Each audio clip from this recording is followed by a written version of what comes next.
get very sentimental when they talk about, how circumstances make us what we are. And I'm sure you all will agree with us. Whoever we are today, is probably due to, well, like I said, how we grew up, where we grew up, and all that. So we'll talk about it later. Anyways, thank you very much. Elder Adolph Johnson, the Area 70, the President of the Suva North Stake, bishops, stake and ward auxiliary leaders, reps from the LDS Primary and Secondary Schools, the sister in charge of CWM Oncology Unit and her staff, representatives from the Fiji Cancer Society, media representatives, families, friends, ladies, and of course, dear children. Mr. Bolavinaka, and a very good morning to you all for having me here once again, as mentioned by Eileen, after 13 months. I still remember after taking up office, it was on a Saturday that I came here last year to, I believe, Eileen, it was a talent show, same thing, yeah, oh, it's the same event. Okay, and because I was new to the job, what my ministry did, they whisked me here, they whisked me there, every day they put me 3-4 places. So at that time I had no idea what the job required. I was just a new minister, like she said, straight from the classroom into this political arena. And basically, over the last 13 months, after being part of a lot of these engagements, it has slowly sunk in me as to what this role requires. And I'm sure come this year, my ministry will be able to deliver, more of from the lessons we have learned. And if I may go back to what we discussed last year before coming to the reason behind this. Last year, we spoke about self-reliance, we spoke about avoiding the handout mentality that is slowly creeping in. And that also brings us to, very much inspired by the hymn which says, I'll show the love of God by the word and deed alone. Many a times we have a lot of words going around, but the deeds are lacking. But I can confidently say that your congregation, LDS, through their deeds are actually doing a lot for the community. And today's event, though it may be related to the cancer awareness, the gifts that we presented to the oncology unit is also a show of not only the love that you have, but your actions that you have brought about. So on that note, this year again, we are still onto the journey where we are trying to promote self-reliance. And one thing that I have found out, charity, of course, charity and compassion is part of all religions, all cultures, and we all believe in that. Of course, I also am a strong believer that we need to be charitable, we need to be compassionate towards the needy and the disadvantaged. But on the other side of things, we need to ensure that there is not too much dependence on handouts and charity, where in cases of able-bodied, we need to equip them with skills so that they're able to earn a living for themselves. Because I have found out many times people do take undue advantage of the charity, the love and compassion that we try to bring about. So I will definitely need the church's help in this way, where we do not encourage people to be too dependent on charity. Charity is good, okay? Like you said, we need to share. I have a very favorite saying, and every time I walk into my house, that big frame that was gifted to me by one of my teacher colleagues reminds me, and it says, let us be thankful for what we have. Okay? We all need to be thankful for what we have been given, what we have been blessed with, but at the same time, we also need to care for those who do not have. But we do not, again, let me emphasize that, we do not want to create a society where our gestures of generosity, our gestures of compassion, our gesture of charity is taken the other way around. So thank you on that, and I'm very happy to be here with you this morning to be able to share with you some of the things that I have learned from speaking to cancer survivors about breast cancer, and it's good to see people dressed in pink. Our men also look very handsome when they wear pink, and pink is a lady's color, but that's the support that they're showing us. And we have always said that October should not be the only month where we try to create awareness about breast cancer. And it is a fact that a lot of our Fijian women are fighting this deadly disease, and the leading causes of death in Fiji is amongst women is from breast cancer as well as cervical cancer. So it's very important that we create that awareness, and from the information that we gather, it's important that we share with you so that you can take the information back to your homes, back to your communities, and back to your families, and be better prepared to deal with this should one of our own family members ever is diagnosed with that. 2 or 3 important things that we need to know is one, to fight this, it's very important that there is early detection. And how do we get early detection is by visiting our health centers, visiting our medical centers, visiting the hospitals, talking about it, okay? And who better than the doctors and the nurses to tell us what to do? And one of the things that the medical profession encourages self-examination, okay? Self-examination, and that will only be possible if we take ownership of our own health. We can only tell you this is to be done, but the action will be taken by individual women. So gone are those days when people did not talk about it. These were taboo subjects in the past. A woman could not talk about her body, especially her breast. I mean, these were very sensitive issues. But I think we have gone past those taboos. We have gone past those with cultural barriers which does not allow women and girls to talk about this openly. There's so much information around, there's so many awareness campaigns done, I mean not only now, but over the past so many years, and it's up to women to take it very, very seriously. If you are a woman, there's always a risk that we will develop this. Okay? So self-examination, and doctors say if you feel there's a lump in your breast, that should set the alarm bells ringing. Okay? And the best way to do is when you come out of your shower, and it doesn't stop your spouses, it doesn't stop your husbands from assisting you for that. Men can be equal partners in this. Because when a woman is diagnosed with this cancer, it must be understood everybody in the family is affected. If a woman is affected, of course her marriage is affected, her children are affected, her caregiving skills are affected, her home management, everything is affected because of the stress. When we talk to cancer survivors, they say initially when they feel a lump or when the doctors diagnose it, there's a stage of shock. Is it really me? Because many a times we think it's not going to be me, and I have the same feeling. It's not going to be me. But there's no guarantee that it's not going to be one of it. If you are a woman, like I said, there's always a risk that that's going to happen. So when we go back from here, the first thing we all should do after this is go back and examine ourselves. And if we take a random survey here, I'm sure most of you will say, oh, there will be a lot of you who will say, well, we have not taken this seriously. So this awareness should not be only for the public. This awareness should be for ourselves as well. We have daughters, we are women ourselves, we have grandmothers, we have mother-in-laws. So please go back. The first step is go back and examine your own households. Talk to your husbands about it.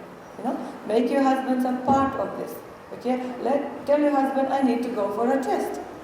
And that support is very, so that, and after the medical attention comes the family support. And it's very important for us to have the support of our men, our partners, in any health issue that is related to women, whether it's cervical cancer, whether it's breast cancer, whether it's diabetes, whether everything.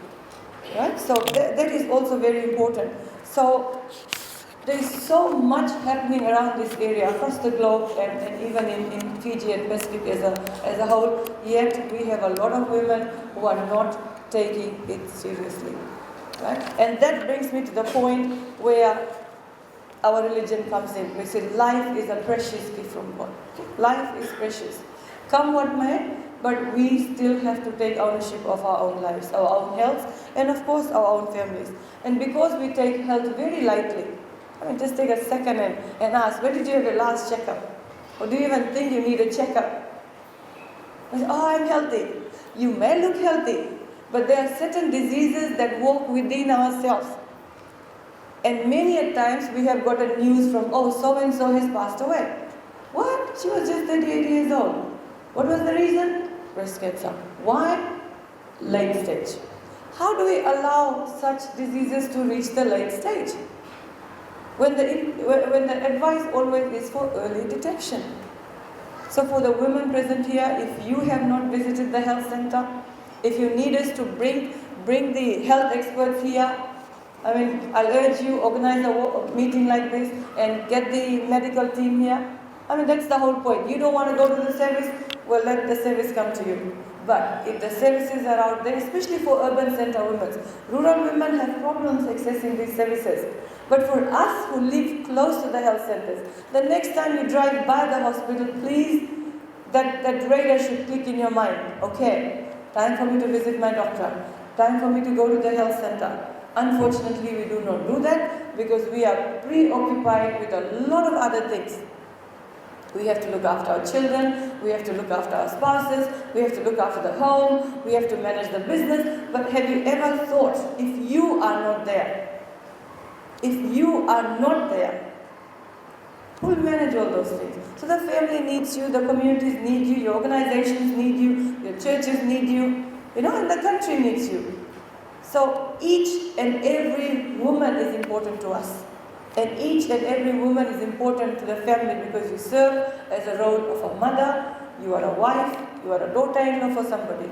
So a simple plea, please take these issues very seriously and spread the information around. That's also important. We can't say we are ignorant. We can't say, oh, nobody told us about this. Then the whole purpose of this awareness is defeated.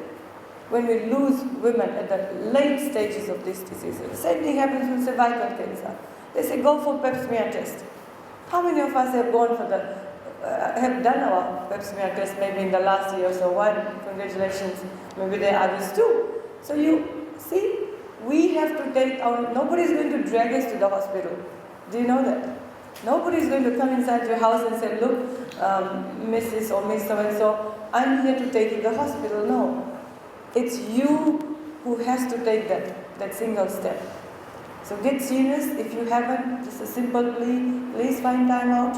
Okay? Take out a day off from your household or your work. If you are working, just go to these hospitals and have these checks. And we've also found out that there's a lot of financial, social, and emotional stress when families have breast cancer patients. Okay? People might think, oh, it's just another disease. No, it's not another disease. It's not another disease. The cure that we have will allow you to live a bit longer, but the process of curing is not easy. The chemotherapies and all the other, the medical team will be able to explain to you better. These are not easy. And we do not want women to suffer alone. A lot of women survivors say, okay, I was supposed to go to the hospital. So I went to the hospital and the doctor said, yes, you have a lump. They tested it and they said, oh, finally confirmed you have breast cancer. 5 or 6 lumps are there. It has to be removed. So, okay, then they give me a date and I go to the hospital and I have either the breast removed or the lumps removed, and then you lie there, and then after that the treatment and all comes. Many of them go through that alone. Many of them go through that alone. Nobody is there to hold their hand.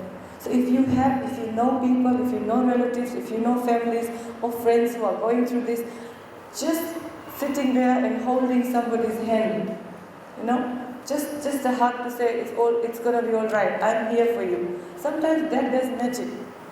But many of the patients that we talk about, they say, well, okay, the family support was there, but the pain, you go through it alone. And we don't want you to go through that pain. So please go and have these early tests. Okay? Services are available. Do not be ashamed. We said we need to get past the fear. Okay, you have it. So that's not the end of the world. Many people get into depression. Okay, I have cancer. Cancer itself is a it has a very deadly sound, like when somebody says cancer. But now we know that treatment is available. Okay, so why wait till the last stage and put yourself into this situation?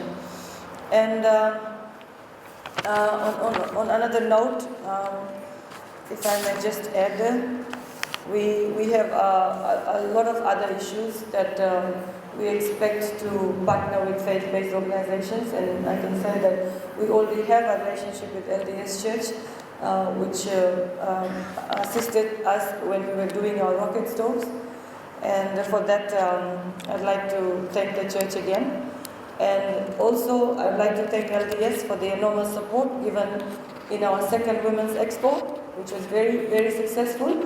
And if I may remind you, expos and any event that we have, we use it as a platform to create awareness on a lot of issues. And on other issues that relate to women and children in the country is the high levels of domestic violence, increasing corporal punishment on our children. So sometimes the messages that comes from the pulpit of faith-based organization also helps, because you are in direct contact with the families. And it's our role and our duty to protect our children from abuse and violence. It is also our role to ensure that our women are not subjected to domestic violence. At the moment, the levels of these issues in Fiji is very high. Almost every day we hear about child abuse. Very frequently we've been hearing about rape cases and sexual abuse and all these things. So sometimes it makes one question, what is happening? What is happening? Why is there a scourge of domestic violence? Why are women still being beaten up? Why are children still being beaten up? Why are innocent girls still being raped? So it puts a question to us. And I remember in Form 3 I learned that religion is one of the sources of the values that we learn from. And this is where the churches, the temples, the mosques, and all they come in and ensure that these values are imparted to our families. And as mothers, I think we as women and as mothers, we have a very important role. We must condemn such behavior if it exists within our homes. And we should set examples. Okay? We must speak against these things. And I urge faith-based organizations to clearly denounce these actions. Rape, violence, child abuse, all these things. We really need to come out very strong. And I understand we will not be able to control it overnight. We may not be able to do it in 1 year, because we are looking at changing the mindsets of people. Okay? We are looking at changing people, the way they think. And sometimes when we try to bring about change, there's always going to be resistance. Oh, we have done this for the last 30, 40 years. We do understand in the past, corporal punishment was meted out to children. Children were slapped and beaten by parents in the past. We got that. If you go back, how many slaps did we get? Uncountable. That's how people were disciplined. But we now live in a very different social environment, where we talk about rights of children, where we talk about all these rights that come in. So we will need to be a bit patient and a bit sensitive in dealing with these issues. And I'm sure if we all rise up and pool our resources together, we should be able to tackle this. Right? So, and on that note, please allow me to close with a quote from the Bible, Hebrews chapter 13, verse 16, which is very related to what we are doing, what you are doing today, especially when it says charity never fails, okay? And it says, do not, I quote, do not neglect to do good and to share what you have, for such sacrifices are pleasing to God, unquote. And on that note, I thank you once again, and I'm sure that together we will be able to spread the message on how to create more awareness regarding the breast cancer awareness that you've organized. And sorry, I have forgotten to thank the ladies who have put your talents to use, and you have prepared, I believe, a lot of things for the oncology unit, pillows, bed sheets, bedspreads. And if I may say, you are walking in the right direction, because one of the cancer survivors yesterday during the Fiji National University Symposium said she asked the nurses if she can have a more lively room while she was undergoing chemo. She said, she actually asked the nurses, can we have a more colorful room? Because she said she was lying there all by herself, looking at the walls and feeling very low-spirited. So I'm sure your donation today will allow our patients to be in a more comfortable environment. And I thank you wholeheartedly on behalf of my ministry for that. I'm sure you have made furniture, beddings, linen, curtains, pillows, and cushions. And that is also something that our patients need in times when they are going through this tough period in their life. So women, thank you very much, and thank you for having us here this beautiful Saturday morning. And I'm sure that we will be able to put more smiles into the face of our mothers and our sisters, and you never know the youngest age that cancer can strike. Okay? So let's put up a smile, and we need to smile ourselves, okay? And we need to be proud that we are women, and we also need to be very proud that we all are beautiful women, okay? Beauty should not be judged by how we look, the color of skin that we have. And we must include all our disability, those that are disabled, those that are mentally challenged, those that are elderly. I think one of the issues we have within our society is also neglect for the elderly. It doesn't mean we become old, so we have lost all the glory that comes in being human beings, especially women. We are not to be seen as burdens to the society, as grandmothers, as great-grandmothers. We can play an equal part in nation building, especially when it comes to managing homes, imparting values to our children. So at no point in life, any woman, old or young, should feel that she has no contributions to the community. We all contribute, okay? Whether we look after our homes, whether we walk out, whether we impart our talents to other groups.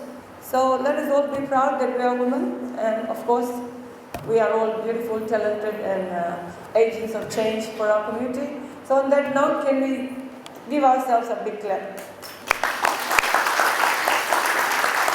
Thank you very much, and God bless. I want one. Smile, smile, Baba, smile.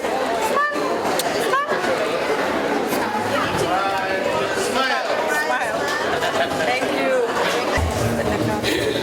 How much are you spending? Okay. PS?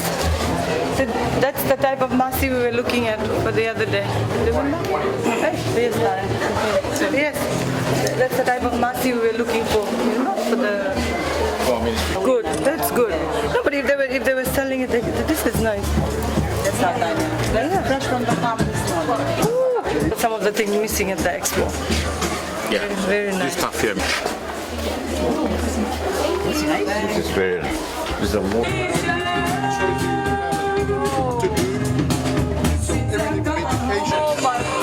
What is so cute?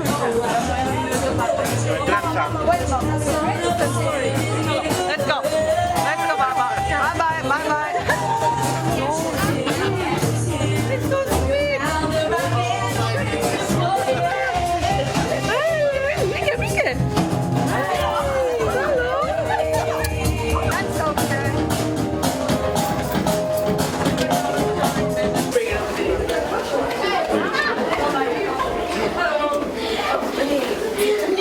Smiling. Come here. Come, Baba. Come. See all the babies come to me. Oh, you want that? That's why you have come. You want, Aline, he wants that. Sure, Lelo. Take it. Thank you. Beautiful. Give it to you. You want that, Baba? Say hello.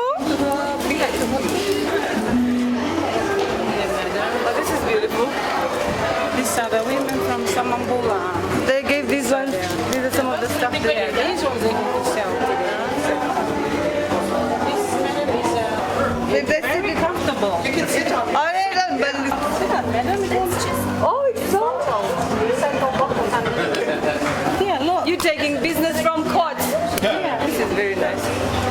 You're creative, no? That's our